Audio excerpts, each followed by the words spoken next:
2012年6月25日月曜日夜8時を回りました JP ライブ .tv ご覧の皆様こんばんは、小倉淳です。毎週月曜日の夜8時からお送りしておりますこの番組は、今夜も築地テラスでというタイトルの番組をつけさせていただいております。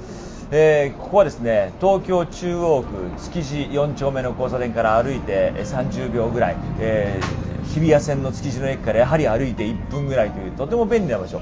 もう目の前がですね、築地本願寺さんというロケーションにあります築地テラスという、私が思うにこの築地界隈で最も洒落た、テラスレストラン、築地テラス、こちらの方にですね、私がいろいろ番組等でお世話になっている方々をお招きして、一本傾けながらいろんなお話を伺っていくという番組なんですね。6月なのになぜかうすら寒い風が吹いているそんな月曜日でございますけれどもね、はい、今日のお客様はですね、もう僕が大好きな方でございます。はい、もう声にはもう憧れて何度カラオケでこの高い声が出ないものかというふうにですね思いました。クリスタルキングでハイトーン、スーパーハイトーンボイスを担当しておられました、田中正幸さんをお迎えしております。こんばんは。よろしくお願いします。こんばんは。よろしくお願いします。はい、元クリスタルキングの田中です。どうも。よろしくお願いします。いや今日はね、はい、25日でしょ。はい。MJ の命日じゃないですか。そう、マイケル・ジャクソンね。マイケル・ジャクソン。はい。しかも僕の尊敬する沢田研二さんの誕生日なんですよ。あ、そうなんですか。そうなんです。へー。6月25日は。はい。はいはい。僕は5日後の6月30日ですよね。はい。そうですよね。はい。ちなみに、田中さん6月30日でおいくつになるんですか。61になります。申し訳ない。61ですか。61。すいません、髪の毛引っ張っていいですか。どうぞ。この髪の毛は地毛ですよ。まあじゃあ。いや、今かなり関西ではわーやられてます。僕のね、この毛は関西にはズラとちゃうかいうね、ズラ疑惑が。はい、ズラ疑惑があって、ほんでこのズラっていうのを聞く役がね、誰か言うと円香博士だ。円香さんなんだ。はい。あいつがほら誰も聞けないじゃないですか。もしほんまにこうスポーンと脱ぐことになったらまずいから、あいつは一番仲いいもんで、お前聞けや言うてなんでやねんとか話になって、ほんでいっぺん仕事が一緒になった時にあいつがね、あんなとかなんやねん言うたら、いや気悪すんなやって言うから、なんやねん言うて言うたら、お前その毛やな問題はと。その毛はいや言うてもほらとか言うてなかなか言わんのですよ。周りからじわじわみたいな。なんやねんと、こうそれ自分の毛やなって言うからちゃうでって言うたらってなって、ほんで引っ張ってみや言うて、引っ張ってみ言うから引っ張ってよいっぱい引いたり、あかん言ってこうクッってやるんですよ。それをねやるといつも完璧に引き寄って、いやびっくりしたでしょ。だってこれはもう話題はあかんって触れたらいけない話だと、誰にも言うなやということを年をしとったらしばらく僕は関西ではもうずら説がずら説なんだ。はいはいはいいやでも本当に、んクリスタルキング大都会やってらした時からもうこういう髪型向けで、ですもんねそうですよね、はいはでそのまんまだって60を超えられても素晴らしいですね。いやまあその分金かかりますけどね、いろいろ金かかるんですか。手入れするのにはなるほどなるほどなるほど。はいはい、普通のこのもう今時の若い子より、はシャンプーとか、はいね、はいトリートメントとか、はいはいまあたまにヘッドスパしたりね、するやないですか。はいはいだってこの毛僕この形なくなったら、はいはい僕やないでしょ。やっぱトレードマークですから。そうなんですよ、はいこれできんようになったらもう僕は排尿ですもんね。いやってことはないと思いますけど。いやもうあとはもうほんまにずらしかないじゃないですか。いや今日はすみません、ようこそおいでいただきました。あよろしくお願いします。ようこそ月テラスへ。ありがとうございます。いえここはもう最高ですね。いやここね、今日旦那さん T シャツでちょっと寒くめっちゃ寒いです。すみません。めっちゃめちゃ今寒い。日はねなんか冷たい風が珍しく吹いている、ねそんなね6月の終わりにもなろうってとこですけども、もうね築地本願寺目の前でここでビール飲んだ日はもうねご機嫌ですよ。はい。海外住んでてさ、はねちょっと寿司つまもうか言うたら、もうごっつうまい寿司。もう端から一貫ずつつまんでっても終わんないですよ。終わんないもうだってあれじゃないですか、まあ、東京の台所っていうか日本の台所じゃないですか。はい。いやここら辺高いんですかね。お寿司ですか。家賃とかこうまあ例えばマンションがマンションですか。ね4,000-5,000万。意外になんかそのすごく中央区築地ですよね。都心銀座まで歩けますよ。すぐそこで歩けるんですけども、銀座界隈とか六本木とかに比べるとちょっと若干割安なリーズナブルな感じがありますよ。うわーここ住みたい。いやそんな風に言っていただいて別に私の家じゃないですけどもね。いやここか湘南に住みたい。随分差がありますけども。まあ湘南もねほらいろいろね海産物ね。魚美味しいですし。まあ地場の魚か全国の魚かって違いありますよね。いやここ住みたいわ。いいとこですよ。だってあれじゃないですか、もんじゃもすぐ食えるじゃないですか。もんじゃはねもんじゃ食べて酔っ払って歩いて帰ってくるちょうどいいですね。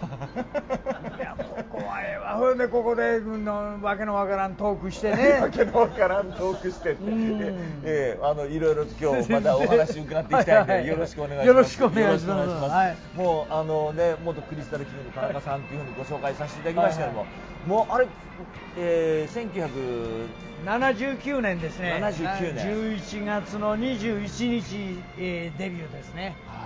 もうスーパーメガヒット大都会。いや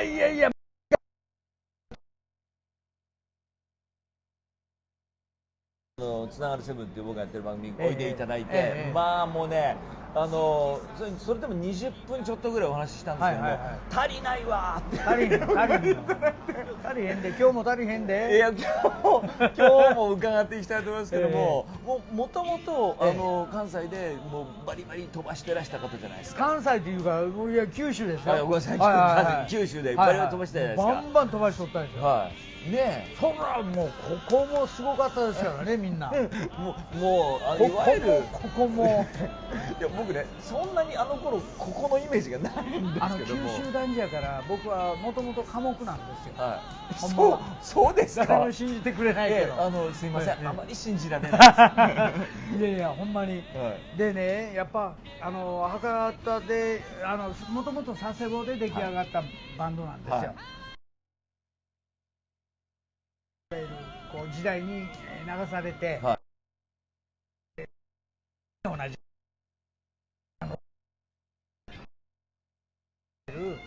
ディスコサウンドに切り替えて食うために、ほんで博多に移ったんですよ。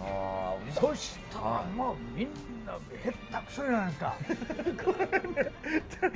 いや博多の連中が。いや博多はかなりのミュージシャンの方々。いや言うても下手ですわ。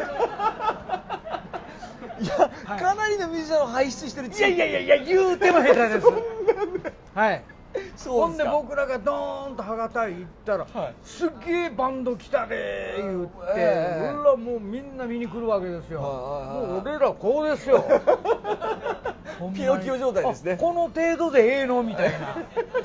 あほんまに。あ、そうですか。はいはい。それでそうするとほらこっちの、まあ、ディスコにやってくれとかこっちでやってくれとか、こんなもん値段ガンガン釣り上げますよ。そうですよね。引き手あまたですよね。はいはいはい。の当時もう超リッチなバンドだったんですから。うわ食うに困らない。ただただ、まあ、仕事はハードだったんですけどね。もう今日あそこ、その後あそこ行ってみたいな。はいはいはいはい。まあ夕方の7時から明け方の5時までノンストップで演奏してましたから。うわその代わりガッパガッパですよ。ガッパガッパとか言わなくていいですよ、いやいや。ほんでもう競争相手がいないでしょ、はいはい結局、はい下手くそばっかりやからはい、僕らはもうほんまに何でもこなすバンドだったからもうほんと重宝されてたんですよ。夜中演奏したらもう歌謡曲から演歌まで平気でこなすんじゃないですか。このなりで演歌歌うわけです。本当に演歌も歌われたんですか？はいはい、歌ってました。はい、へ演歌って言ったらいかんな、広田美恵子さんとか、ああ、いわゆる昭和歌謡。はいはい、はい、でオーヤンフィーフィーさんとか、はいはいはい、で五醍醐とか、五醍醐さんとか、はいはいはい、はい、モンキーマジックとかやってましたですね。へえ、田中さんのハイトーンは、もう昔からですね、子供の時から僕声高かったですね。ほら西六号少年混声合唱団みたいなの、あれに入るのが僕夢だった。子供の時合唱団に。へえ、はいはい、まあまあいわゆるウィーン少年合唱団とても好きで、ああいう風になりたいなと思ったんですけど、へえ、よっしゃ大人になって夢叶えたので編成してる編成してもだってあのキーの高さはびっくりする高さじゃないですか。僕はねだからうまい具合にその普通の男子みたいに、編成機に変えてドーンと落ちることなかったですね。その辺が、まあ、尊敬するとおっしゃったマイケル・ジャクソンとそう、まあ似たようなもんですね。はいはい、へえ。ただ彼は巨万の富を得たんですけどね。いやいや、さっきは儲かってるまあまあその当時ガッパガッパガンガンデビューしたらドーン落ちたでしょ、ギャラが。でもデビューしたらダーンっていう、いやいや、ヤマハがもうほんまに、悪毒ね、悪毒とか言わない悪毒とか言わないまあ、業界としてね、まあまあ新人扱いでしょ、年は取ってても新人扱いですから。デビューの年っておいくつだったの？28です。28歳。じゃあいわゆるデビューとしては当時の28歳のおっさん、もうねひどいですよ、メディアの扱い方。もうだって引く手あまたで、それこそカウントダウン番組もそうだし、もう出まくってたじゃないですか。いやでもね、結局ね年いってるからね、扱い方がねひどいです。今花開くおっさんバンドみたいな、おっさん言われてた。おっさんバンドとは言ってなかったと思いますけど。いやいや言われてました。はいはい、もうクリスタルキングは言われてました。そうですか。はいはい。だって雑誌にもね、おっさんバンドクリキンの歌とかね。でもですよね、それこそあの頃っていわゆるスターの皆さんが出る、明星とか、ああいう雑誌出てらっしゃいましたよね。出まくってましたよ。プチセブンに出たっていうのがすごい怖いですよね。プチセブンも出たんですか？平均年齢28歳のおっさんたちがプチセブンですよ。プチセブンってだって子供女子の15歳くらいでしょ。そうですよね。高校生とか中学生ぐらいの女の子が読む雑誌。もうすっごいもうスマイルもね、なんていうんですか、いわゆる全然似合ってないスマイルするわけ。そんなことないと思いますけども、もうはい笑ってとは言われてもみたいな感じでやらなあかんのですよ。だから随分遅咲きのアイドルですよね。いやでもね、すごくもうメディアもたくさん取り上げられて、小学生からプロポーズされるっていうくらいですから。あの時ですか？はい、結婚してくださいとか言って。小学生の女の子から。小学生の女の子から。多かったですよ、そういうの。っていうかね、僕もその小学生の子持ちだったですからね。その時には？はい。あ、そうなんですか。じゃあちょっとなんだろうなっていう感じ。自分の娘からプロポーズされてるようなもんでね。それでもなんかありがとうねみたいなね顔してなあかんでしょ。それがずっと癖ついてるわけですよ、いまだに。いまだにね。はいはい、ついちょっとアイドルみたいになってしまう。いやいや、いいと思いますよ。もう相崎真也と俺ともうためですよ。相崎真也さん、年こいてるみたいなね。でもどうだったんですか、その楽しかったですか、やっぱり。でもまあ、いわゆる博多にいる頃はあんまりお天道様の下で生きてる感じはしなかった。まあ言っても夜のステージがほとんどですもんね。だから新鮮でね、楽しかったですよ、そういう意味では。キャー、外ポッと出ればキャーでしょ。そうですよね。キャー言われる、これはね、僕らはもうほんまに嬉しくて。そりゃそうですよね。言われたことがないわけで。そらもうキャー言われると。結構わざと外出たりね。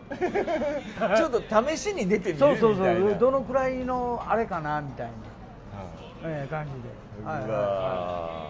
で。お互いだクリキンのメンバーはお互いライバルやから、そうキャーって言われる。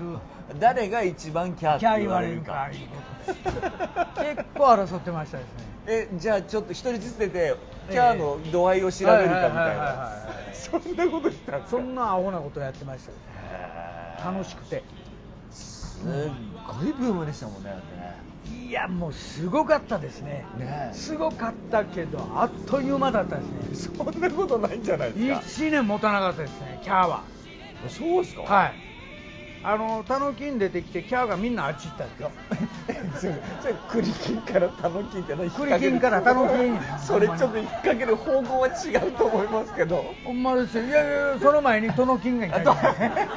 ちょいちょい違うもん挟んでどうしようってんですか。金つながりで。クリキンタノキンタノキン、そんなね三大話にしてどうするんですか。いやほんまですよ。だからタノキンがバーン持っていったから、で残ったのはコアな人たち、ほんまに音楽が好きなファンの方が支えてくれたファンが、いまだにずーっとイカズゴケで頑張ってくれて。イカズゴケとか言わないでくださいよ。いやほんまにそれはもう一人の僕のせいかなみたいな。ね。だからみんないらっしゃいっていう話ですよ。ね、僕は全部面倒見てるからっていうか、僕がもう面倒見てもらわなあかん年になったでしょ。いや全然そんなことないじゃないですか。いやもうね、やっぱりね、ほんまに老後どないなるんやろうなみたいなね。でまだ全然老後に足もかかってない感じですよ。気持ちはね全然ないんですけど、でも冷静に考えてみたら僕61でしょ、もうすぐ。あと10年も経たないうちに70でしょ。まあそうですね、順番ですから。70のロックンローラーっていうのはいますわ、世界に。いっぱいいますよね。いますけど、でも75はいないでしょ、さすがにまだ。いやいましたっけ？いたっけ？ミック・ジャガー75かな。まだ75までは行ってないですね。まだ行ってないです。だから彼が頑張ってる限りは頑張れるんです。いいじゃないですか。日本では矢沢さんがね62、3ですか。そうですね。3ぐらいじゃないですか。だから人が早う倒れてくれへんかなと。いやそうしたら抜かすぞ。そう僕が一番そんなところで一番になってどうするんですか。いやでも田中さんはもうずっとロックンロール。そうですね、やっぱり一番好きな音楽ですもんね。っていうか僕は声を大にして言いたいのは、ロックミュージックほどあらゆる音楽を吸収して出来上がった音楽はないと思うんですよ。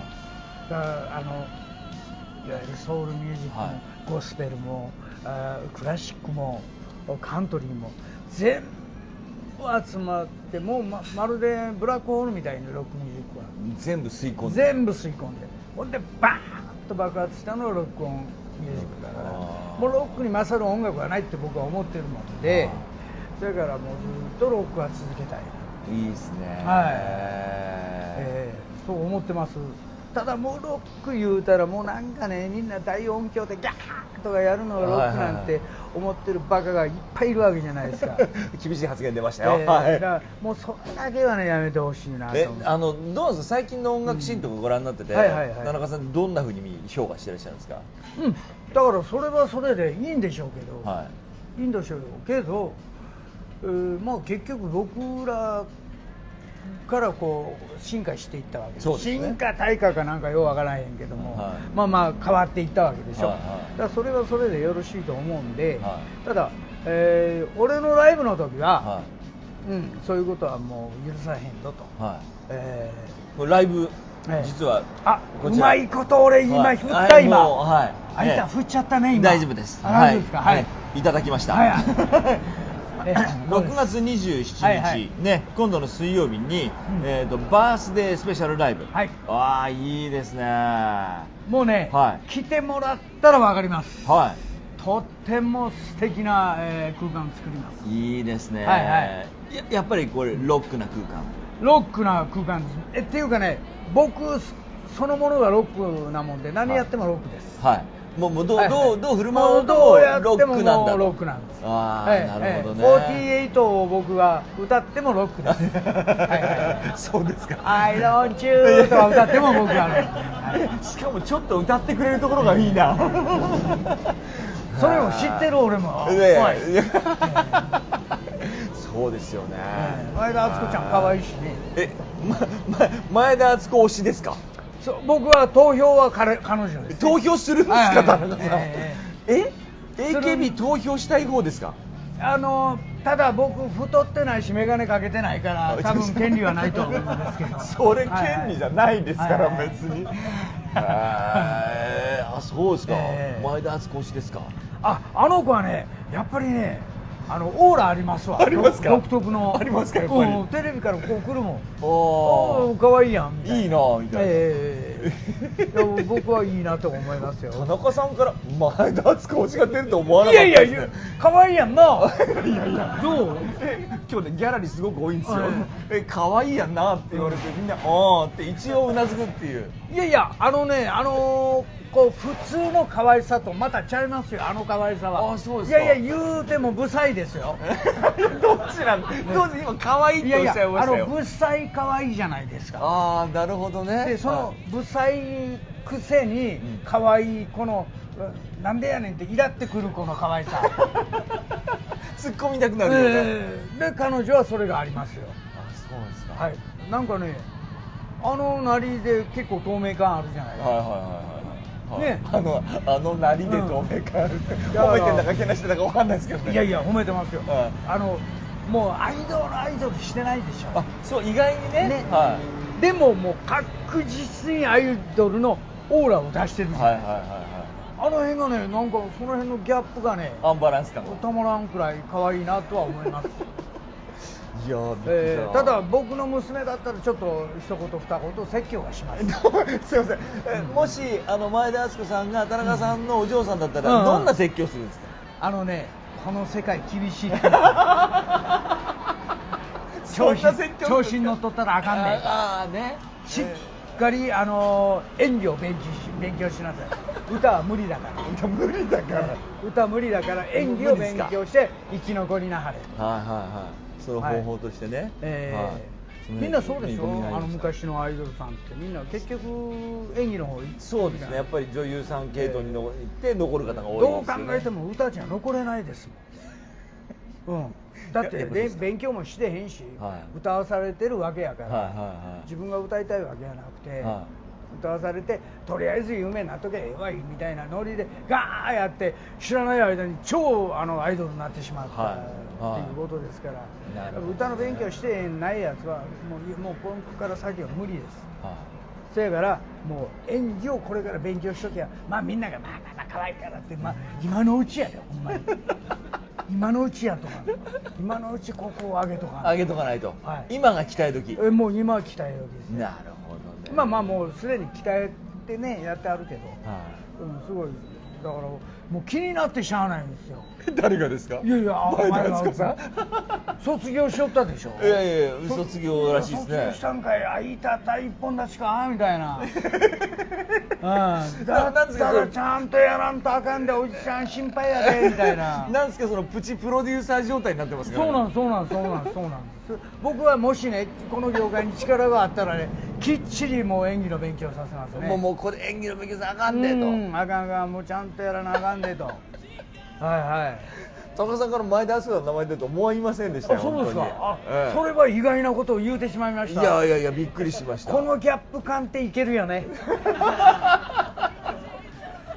誰に言ってんすか、田中さん。これいや僕みたいなやつが前田敦子って、ここはちょっと狙ったんです。狙いどこですか。はいいやーすごいな、ねえ、前田敦子さんにロックは無理ですか？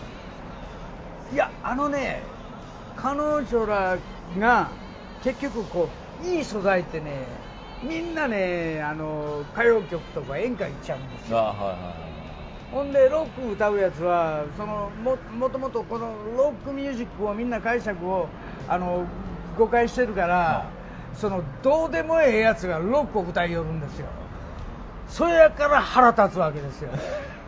ちゃんとした歌が歌えるやつはね、みんな演歌とかもう歌謡曲にポーン行きよるんですよ。ほんでもう訳のわからんやつがロック俺らロック言うてなんか知らんけどありえへんみたいなね。なるほどね。だからたまに演歌の人たちと一緒にこう仕事するとき、いつも僕スカウトする。こっち側へいらっしゃい。演歌の歌手の方にロックやらない。ロック来なさい。ロックの方来なさい。そして絶対すごい歌い手になるから。皆さんどうしたんですか？ふんって言われました。いやそんなことはないでしょうけど。演歌が儲かるもんみたいな。演歌って儲かるでしょう。身一つでいけるでしょう。バンドはしょうがないですよね。ロックはどんだけ機材抱えていかないかんですよ。そうですよね。そうですよね。そこはありますね。そうですよ。今時アンプラグドでね、もう相当前からもうこうやってますけど、アンプラグドはもうここがないとできない。そうですね。それこそもう本当に実力が問われますからね。大音響ではごまかしきかないでしょ。そうですね。だからアコギ一つでもロックのスピリッツを出すっていうのは相当ここがないと無理です。僕もそうですけども、ロックって最近の若い子たちは、ロックってどういう音楽っていう風に感じてる子も結構いると思うんですけどね。もうね、俺がロックや、俺だから来いや、分かるから6月27日のバースデースペシャルライブに行っていただくと、ロックとは何か、これを分からせてやる。そうメディアのロックと俺のロックはちゃうで。なるほど。ビシッとこれこそロックなんだと。いいですね。ちゃんとね、コーラ配りますよ。なんで配るんですか？そうコーラの CM。そんなこと言うていいんですか？全然いいですよ。メーカーも言っていいの？いいですよ。すっごい今物持ってきました。嘘これですよ。これをね、僕ね CM で歌ってるんですよ。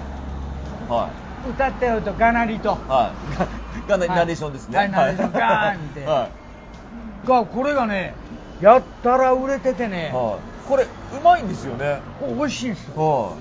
なんかねこう喉越しが爽やかで、それでこうちょっときついの例えばラーメン食いながらこれぐーっと飲むとね、脂肪吸収を抑える。そんな話田中さんから出ると思わなかった。だからただ心配なのは、これを飲んだからっつって太らないわけじゃないですからね、言っときますけど、調子こいてこれを飲んでるから何も食うてもええねんじゃそれは無理ですよ。これキリンメッツのコーラって特保っていうんですか？特保です。特保面白いですよね。国保とちゃうよ。国民健康保険とは違いますよね。特定保険用食品。それやのに俺はね、国保のって歌ったんですよ。それダメじゃないですか。誰が国民保険やねんって突っ込まれましたけど。突っ込まれました。はい。いや俺特保って何のこっちゃわからなかった。最近でも特保ってよく言われますよね。言いますね。はい。でこれがもう生産が追いつかないくらい売れてて。あ、そうなんですか。というのはね、この製品もとてもよろしいんですけど、言うても俺が歌ったからですよ。それバーンとね。はい、バーンとロックンローラーが歌ったからガーンいったの。その辺をね忘れたらあかん。忘れたらあかん。忘れちゃ困る。困りますよね。僕が歌うと何でも売れちゃうんですよ。田中さん飲み物系の CM 多いんですか。それがね、僕ね一番最初に歌ったのも飲み物なんです。デビューする前に、全国牛乳協会っていうやつのね歌を歌った牛乳っていうのは白い牛乳ですか。牛乳全国牛乳協会を僕デビューする前でしかもギャラ5万で歌ったそれもう30年ぐらい前。34年5年くらい前ですから。その頃の5万って結構なもん。結構なもん。でもあんまり牛乳とロックつながんないですけど。いやいや、それを歌ったから飲んだかどうかは分かんないですけどでもね生まれて初めてでしょ、僕の声が、そのテレビを通じて流れる、当時出たばっかりのビデオテープ、ソニーの、ベータですね。ベータの、あれガシャン入れてね、僕の歌が流れてくるまで俺スタンバってましたで来るよ来たーダーン何回突き指したの。そんなに思いっきり押さないですからそんな思いっきり押さないですから言っても。いやほんまにもう当時はほら番宣ってあんまり分かんないですよ。っていうか番宣があったところで僕の歌がいつ流れるか分からへんでしょ。僕はずーっとスタンバっていつ来んだと手投げでしょ。もうほんまに嬉しくて嬉しくて。どんな歌だったんですか。いいですか歌。覚えてるんですか。覚えてます。覚えてるんですか。不覚にも覚えてしまって全国牛乳協会の CM ソング。あなたの笑顔は美しすぎるっていうやつですそれ牛乳の CM ですか。そう美しすぎる全国牛乳協会ってバーンって言うんですよ誰かが。もう一つのパターンが、あなたの笑顔は美しすぎるっていうやつなんですよ。覚えてるでしょ。その後、全国牛乳協会ってなるんです。その女の子がちょっと水着着た子が、なんか知らんけど牛乳飲んで腰に手腰に手。もうあれ何ですか、定番ですよね。牛乳の腰に手当てますね。なんで女の子がやや肩幅くらいに足広げてこうやって飲むねみたいな。そうですよね。それはクリスタルキングとしておやりになったんですか。クリキンでやってる頃ですね。多分ねあれギャラもうちょっとあったと思うんです思い切ったキャスティングですね。そうですよね。だから僕の声があんなキンキン声やからよく抜ける声やからっていうことじゃないですか。多分俺にそうやってオーダーしたやつは多分ね、5倍くらいは懐に入れてます。どんなんですか。でも多分ねギャラ30万やそれ5万入られたっていう。このぐらいやっとけばいいだろう。飲み物多いですよね。でもね。飲み物多いですよ。でその後がねネスカフェ。それは不覚にも忘れました。牛乳は覚えてるけどネスカフェは忘れちゃった。一番最初ですから。印象が強かったです牛乳はね。俺と UCC コーヒー。コーヒー関係多い。コーヒー多いですよね。あとはほら一番ヒットしたのがクリスタルブラック。クリスタルにかけてやったんですけど。人気になりましたね。あれはね結構やりましたね。3年2年くらいやったのかな。やりましたね。もうおかげでガッポガッポです。そこはガッポガッポ。そこは事務所が非常にとこやったから。ストレートに入ってきて言っちゃったねなんですけどニコニコの笑顔。ガッパガッパね。あぶくせにやから右から左ですよ。どっか行ってどうするんですか。なくなっちゃったよみたいな。はいはい。その辺もロックですね、やっぱりね。ロックっていうかね、もうおだてに弱いんですよ、僕が。はい。ママさん素敵とか言われるとね、おい、行けや、行けや、飲めや、食えやで。いや、ありがとうございます。何それでも、いやいやいや、もう、いや、あの頃の僕と一緒にやってるやつは、もうそらもう、朱地肉林の世界を、僕のギャラで、最近皆さん口にされないですね、朱地肉林っていう言葉自体がね、なかなかね、なかなかないですよね。ないですね。まあもう僕昔の人間ですからね、遺言種の金は持たない。持たないようにして。はいはいはい。俺やで。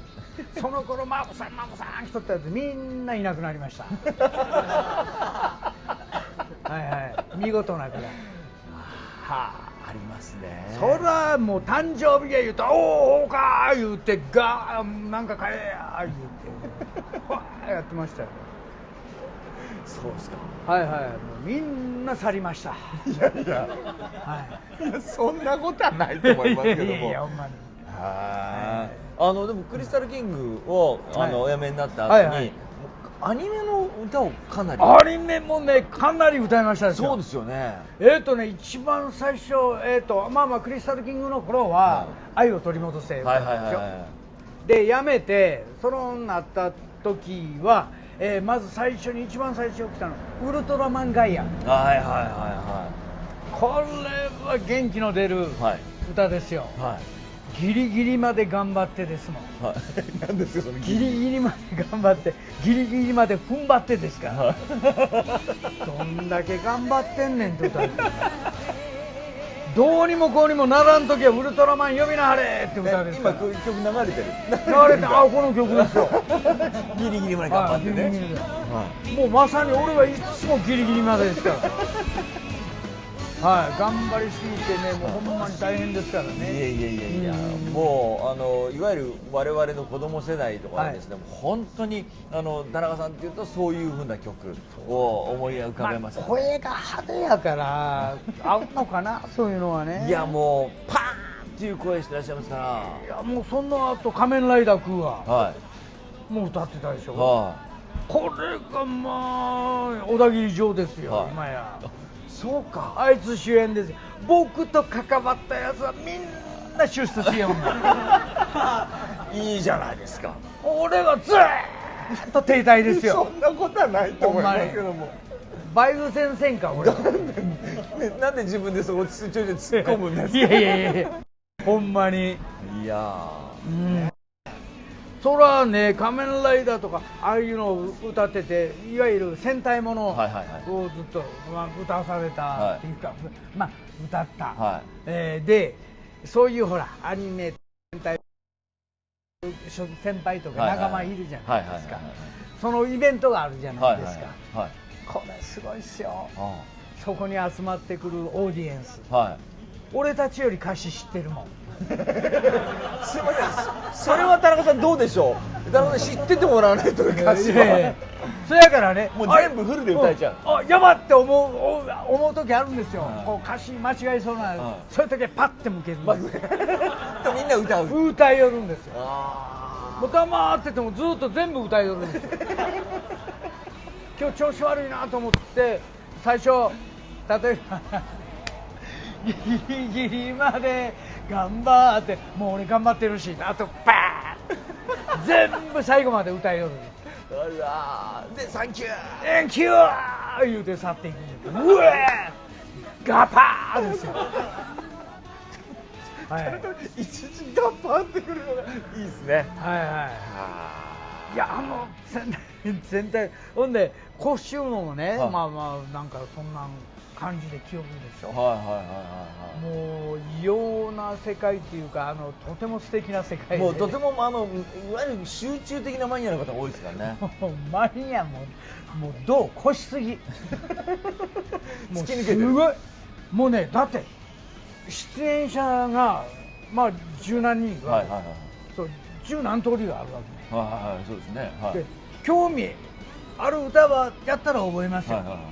でも全くなんとかのハイジーとか言われてもまあ系統が違いますからね。系統違うし、それその好きなこうコスチュームしてきてんのにかかわらず、全曲歌ってますよ。どの歌もフルコーラス歌える。フルコーラス。いやもうそれはすごいですよ。いや僕今ね、大学で教えてるんですけども、うちの学生とかもカラオケ行ったら、アニメの歌とか戦隊もの歌ばっかり歌を覚えますからね。やっぱりああいう子たちは特別なここ感覚持ってんですね、思考回路は。僕はもうなんかそういう類のやつはシャレで歌ってたわけじゃないですか。要するにもうシャレでっていう感じで、ロックンローラーがそういうのを歌ったらどうなるかな思って歌ってたら、もうこれがねシャレにならんのですよね。ほんでおかげでそういうのを歌ってるおかげでその営業っていうものが絡んでくるわけですよ。営業って我々にとっては非常に美味しいお仕事です。ガッパがでしょ。そうするとねそうやってるとまたそれを聞きに来るオーディエンスの人たち全部歌詞を覚えてるから僕歌わなくて済むんですよ。歌いましょうよたまには。たまにはね歌わなあかんねんけどこう歌わしてくれないこう雰囲気です。もううわーってだって PA が大音響でガーン出てるより彼らが歌ってる方がでかいんですよ。もうなんだったら叫んでるぐらいの勢いですね。もう肉声のパワーたるやん。驚くばかり。それはすごいですよ。もう今度小倉さんぜひちょっと横からこうやって見させていただいていいですか。横から見させていただいていいですか。歌ってみてください。いやーすごいですよね。だって MC さんがアニメを歌ったってかっこいいっすよ。いやそれないですからそれは。いやそれはねバリトンの声でバーッ歌うと渋って思いますよ。そうですか。でもガッパガッパ。ガッパガッパ。うちの家族が喜びます。こういう仕事するよりガッパガッパ。本当ですか。じゃあそっちもうすいませんお願いしていいですかそっちの話。そういうことじゃない。もういずれ2人で歌うこともいいとちゃいます。いや勘弁してくださいよもうそんな。いやもうね何事もねなんかトライですよ。やってみるべきです。僕らがもう最初愛を取り戻せなんか、もうほんまにムカついて歌ったの。そうなんですか。この俺様に、漫画を歌わせるかと。俺は田中ぞ。そうですよ。いやほんまにねこんな言い方おかしいんですけどやっぱり当時は僕らはロックを歌ってんなってプライドがあったわけですよ。もう本当にロックミュージシャンだなっていう。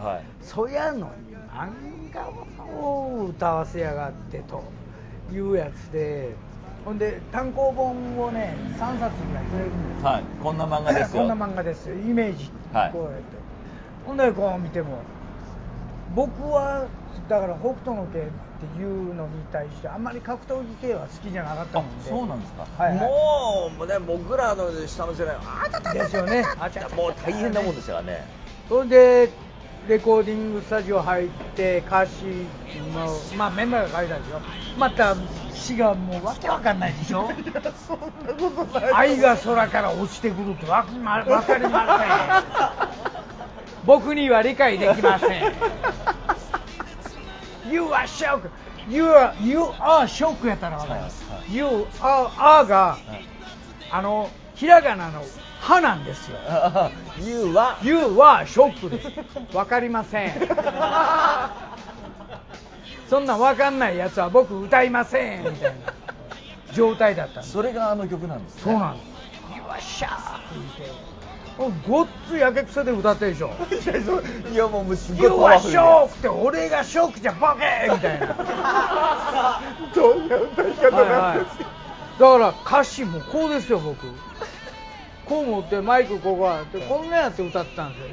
もう夢壊すようで悪いけどいやもううちのスタッフの一部はですね、って言いながら笑ってます。だって意味が分かるやつだったら俺に教えてくれまあ歌詞として捉えるにはちょっとインパクト重視な歌詞ですからね。お前もとねさまよう心今熱く燃えてるって言われてもなみたいなそれを僕が嫌々で歌って、だからクリスタルキングってライブでやったことない。あ、そうなんですか。愛を取り戻して、もうまさにもうあの曲だけのため。あ、そうなんですか。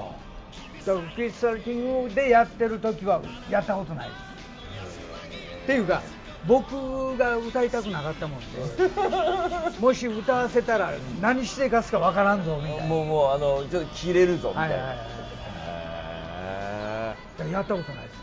あ、そう。でもね、今ねここだけの話ですけどやっててよかったわそのやっててよかったその心はガッパ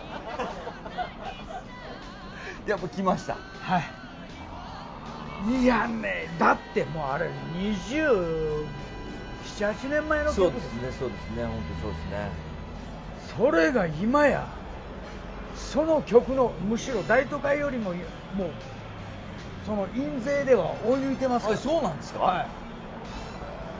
もう空書いた中村公春、あの野郎野郎ってことはないですけども、ガッパガッパだね、っていうかね、俺が歌ってるから入ってんやからお前勘違いすんなよお前中村さん大丈夫ですか。頼むで。いやでもね、そういうアニソン歌ってる方、声優の方々って海外でもすっごい人気なんです。今やすごいらしいですね、アニメブームが。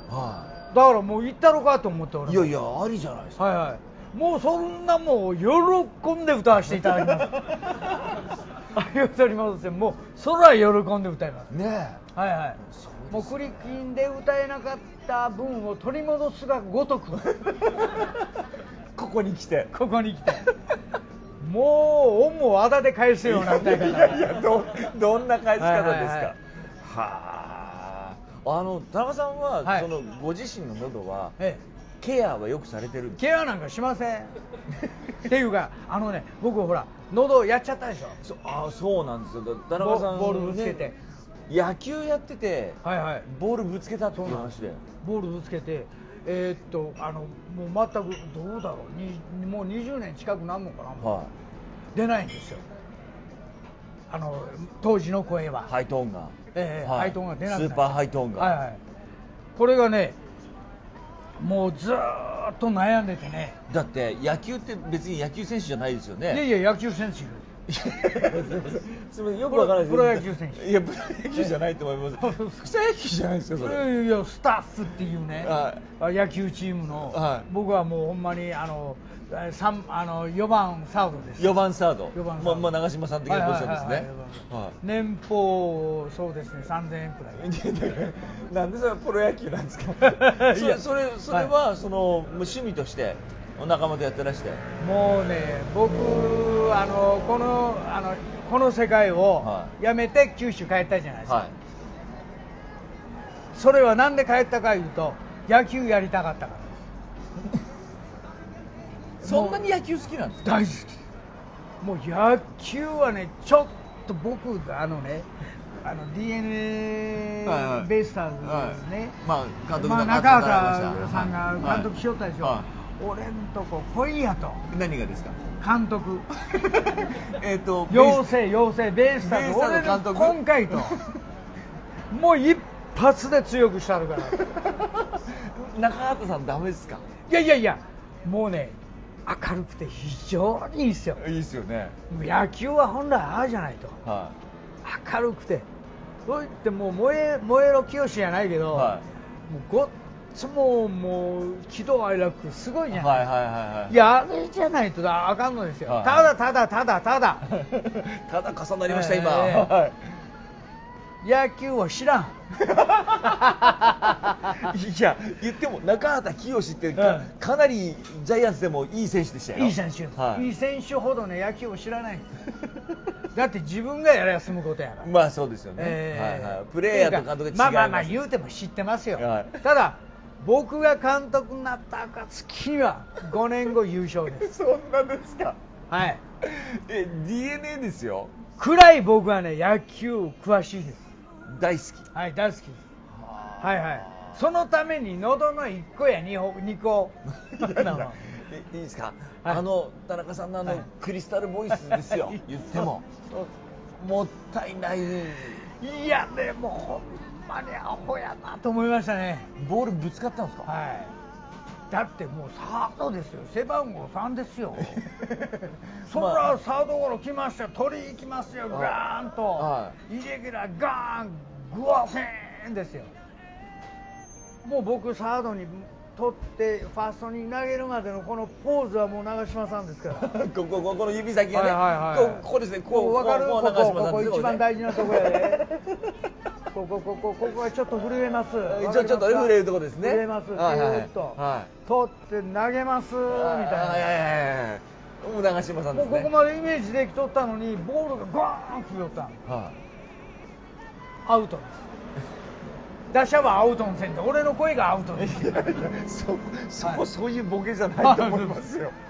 アウトですよ。これってね、でもね、そこってすぐ医者に行けばよかったんですが、まさかね声が出なくなるとは思わんじゃないですか。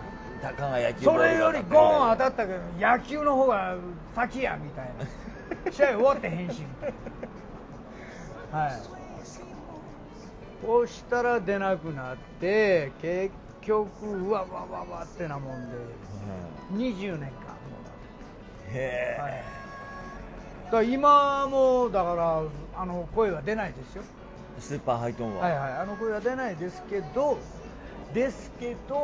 この間ね、はい、これ言っていいのかな。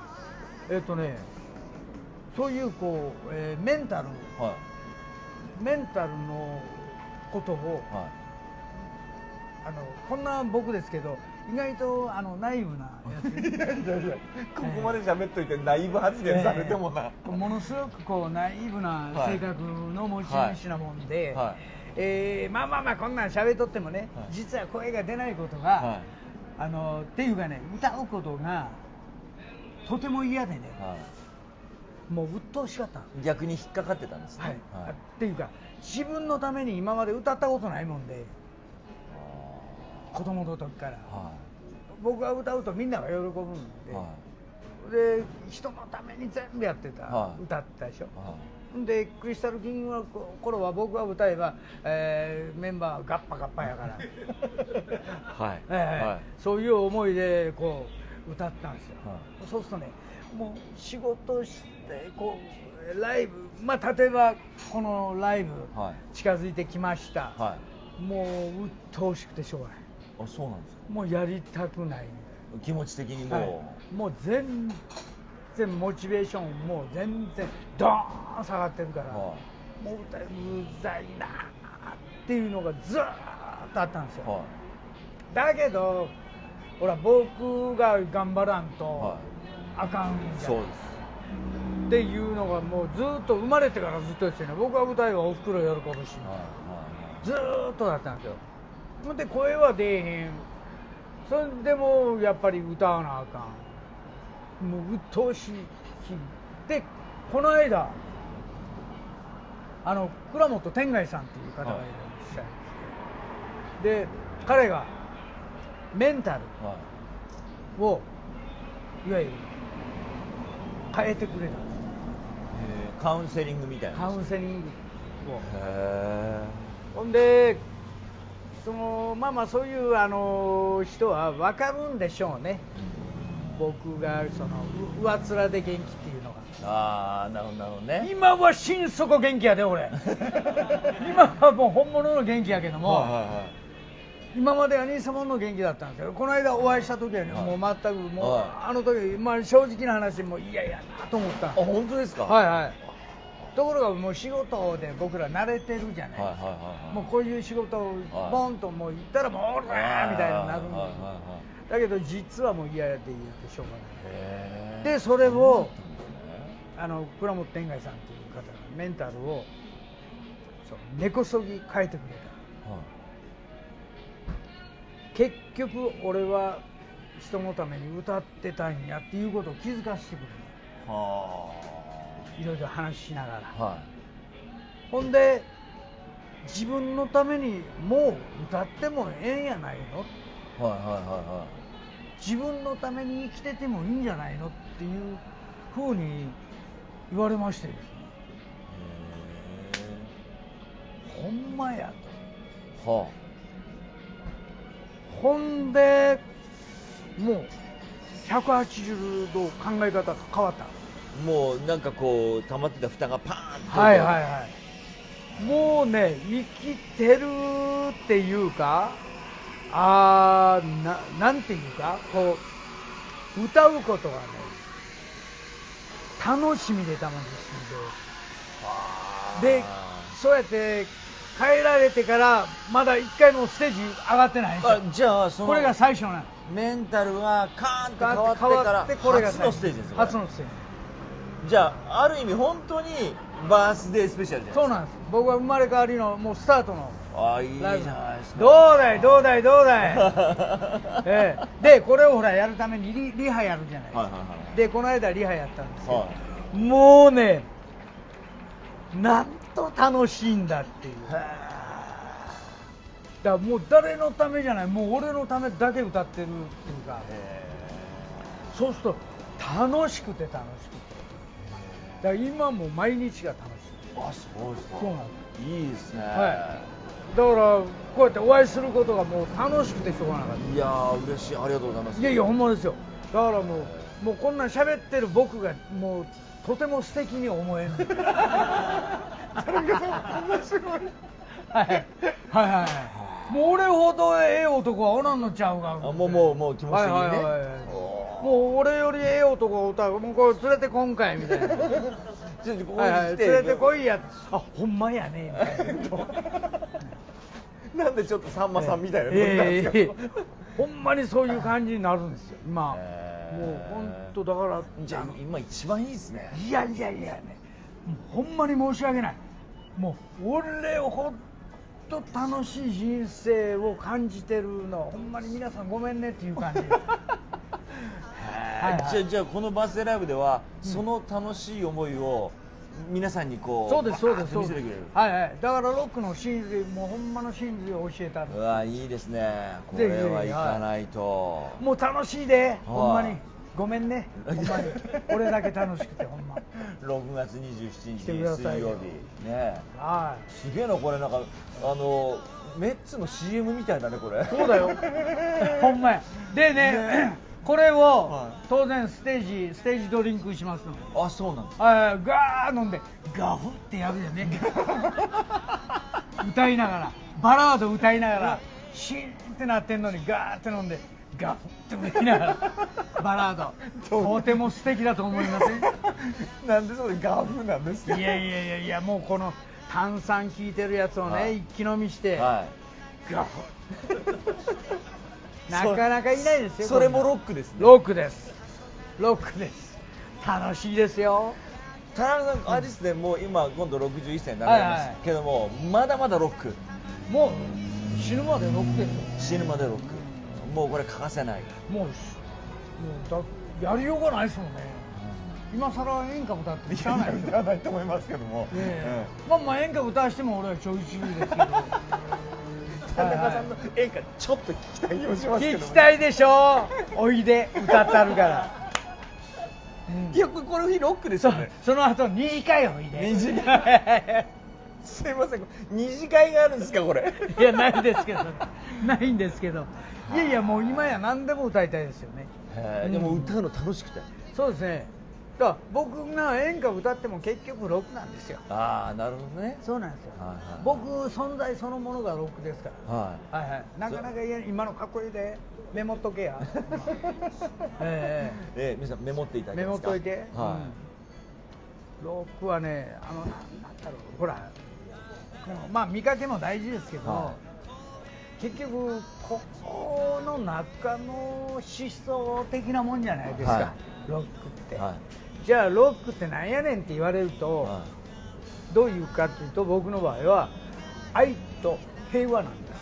愛と平和、はい、いわゆるロックミュージックっていうのはいろんな音楽を吸収してほんで成り立ってる音楽ですから、おっしゃいましたね、全てのものということは、そのスピリッツは何かといわゆる世界の、我々辛い人とか楽しい人とかの気持ち、喜怒哀楽を凝縮した魂ですから、それを音として表現するわけです。いわゆる愛と平和ですよ。なるほどね。だからもう今やエゴばっかりの塊でね、だからそのエゴを解きほぐすにはやっぱり愛と平和じゃなくて、隣の人にちょっとした笑顔を振りまくだけで平和になるじゃないですか。その空間を僕のライブでは、やればいい、そうするとそこからスタートしてどんどん僕が歌うわけじゃなくてもし、人が歌うときにちょっと隣の人にニコッとすればいいことじゃない。いいですね。だってもともとはそうなんですもん。だって僕らが最初やり始めた音楽っていうのは、ジョン・レノン、同じことを言うてるわけです。言ってますよね。だからそこがスタートなんですよ。だから英語さえなければ平和なのに、なんで英語を持つねんっていうこと、やっぱり恐怖心でしょ。なるほどね。恐怖心があるから、だから音楽で恐怖心をなくせればっていうか、一瞬でもいいから隣の人にニコッとしたらもう恐怖心なんてないわけですから、その積み重ねだから。核の問題だってそうですし、原子力だってそうだし、それのなんか立場があって、もう日もさっちもいかんようになって原子力を稼働せなあかんとか、なんだかんだなってるっても、やっぱりそこからやっぱりそのね、なんとなくそのエゴ利権が絡んでみたいなのが当然あるから、そういう風になるわけで、お腹空いてる人がいたらちょっとある人がちょっと分けてあげれば済むことやないですか。そのちょっとしたスマイルがあればいいわけじゃないですか。それを忘れてるから結局ギクシャクなるわけだったら、ちょっと瞬間でもいいから俺のライブを入れ、そういうことを俺のライブでは一切ない。みんなすっごい平和な顔してるんです。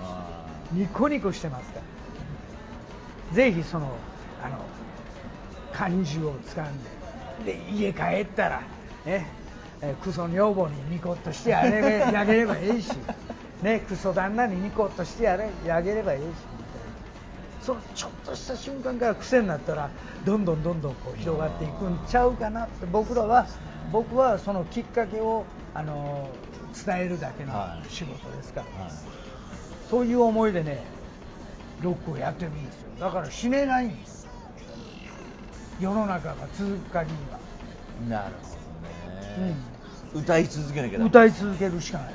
くたばるまでやったるでみたいな、かっこいいですね。でもそれはもう人のためじゃないんです、俺のためや。そういう様を見て、やっぱり歌ってよかったなって、そういう風にやっていきたいなと思うんですよ。ちょっと27日これ見に行かないといけないですね。ぜひ皆さん、なんならここでやってもええねんけど。いや大変なことになりますよ、ここでやっていただいたらね。ぜひ皆さん、田中さんのバースデースペシャルライブね、今日はですね、田中正樹さんにおいでいただきまして、すいませんね、また一人でペラペラね。いや、俺全然面白かったです。ほんまですか。そうそう、まだいっぱい喋り足らんくらいあるんですけど、じゃあ来週来週はちょっと休んでいただいていいですか。そうですまたぜひおいでいただきますんで、よろしくお願いします。今日は田中正樹さんおいでいただきましてですね、やっぱり人生はロックだろうと、ね、そうです、いうお話をですね、熱く伺ってまいりました。今日は本当にありがとうございました。ありがとうございました。どうも。どうもありがとうございます。乾杯。今夜も月テラスで今日はですね、田中正樹さんおいでいただきましてですね、いろんなお話を伺いまたちょっとお時間作っていただいて、そうですね、ぜひぜひ、はい、今日はありがとうございました。今夜も月日からですね、また、来週の月曜日夜8時にお会いしましょう。ごきげんよう。